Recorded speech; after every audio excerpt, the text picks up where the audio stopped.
This isn't just any old honey, it's Manuka honey. And in its purest form, it can cost up to $99 per 100 grams. That's more than 100 times the price of normal honey.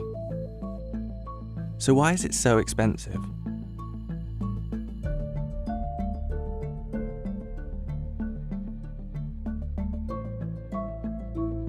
Manuka honey is known for being earthier, richer, and more viscous than many other honeys. It comes from the nectar of the flower Leptospermum sciparium, also known as Manuka, which is only native to New Zealand.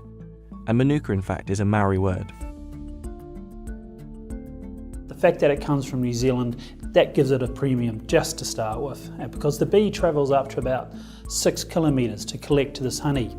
And so this honey is representative of the environment, and that environment is of New Zealand, Aotearoa. The plant itself and the honey is very, very rare. Out of all the honeys in the world, it probably represents 1% of all the world honeys.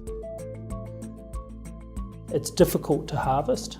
It's only a 2 to 6 week harvesting period, and the flower is only open for 12 days. And in New Zealand we have wind and we have rain and all the rest of it. So there's a lot of luck involved in getting the bee, or a lot of effort from the beekeeper. And for some years there is no honey production for some beekeepers. And we have to go to the big extent also of using helicopters to collect this honey. Although Manuka bushes can also be found in Australia, New Zealand accounts for almost all of the world's production, with exports worth $204 million and expected to quadruple to $800 million by 2028. New Zealand's honey is protected by a quality standard that safeguards Manuka's special properties. This honey is an expensive honey, and anything that is expensive, people will try and copy. People will try and mimic, or people will try and cheat. So a lot of the cost here isn't actually in the protection of it, or the research, so we know it's unique, we know it's from New Zealand. We can identify it. We've put labs around the world to be able to do this identification. The New Zealand government has set up a standard to say what is Manuka honey. So, how does the grading system work, and what exactly are you looking for in Manuka honey? We spoke to Dr. Adrian Charlton from Fairer Science, a lab in the north of England where Manuka honey is tested to identify its unique compounds. As standard, we will test for 3 compounds: dihydroxyacetone, which is known as DHA, methyl glyoxal, known as MgO, and hydroxymethylfurfural, HMF.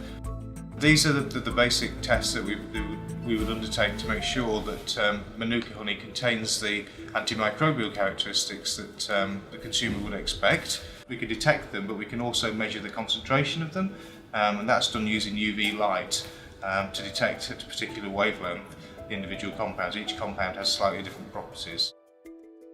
But because of the issues in the past with potential fraud, there's a suite of other tests, including tests for compounds such as leptosperin, which is a marker that's unique to the nectar of Leptospermum sciparium. We can trace then the honey back to its botanical origin, the plant that it came from. When you pick up a jar of Manuka honey, the markers can be confusing. So how do you know that it's the real deal? So in some cases they're labelling for the concentration of a compound, so MgO 300 would indicate 300 milligrams of methyl glyoxal in that particular pot of honey per kilogram, to NPA, which is non-peroxide activity. Now that's related to the methyl glyoxal concentration, but it's a more direct measure of the antimicrobial activity of the honey. Other marks, such as UMF, are quality mark, that if you can see a particular stamp on a product that it's been tested and assured to a certain standard, so that's different to actually labelling it with the concentration of a particular compound. Another factor that's driving up the price is the use of Manuka honey in health and beauty products. Its antibacterial and anti-inflammatory properties are said to soothe and nourish the skin. And it's also said to help with blemishes and acne. But is that really the case?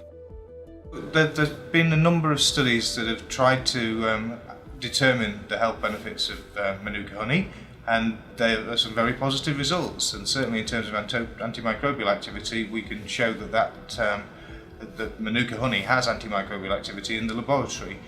Those clinical trials over a long period of time have not been undertaken as of yet, but there are lots of reports that indicate that Manuka honey has benefits, but as yet unproven. So the jury's still out on Manuka's medicinal properties, but that hasn't stopped its popularity, and Manuka honey is serious business.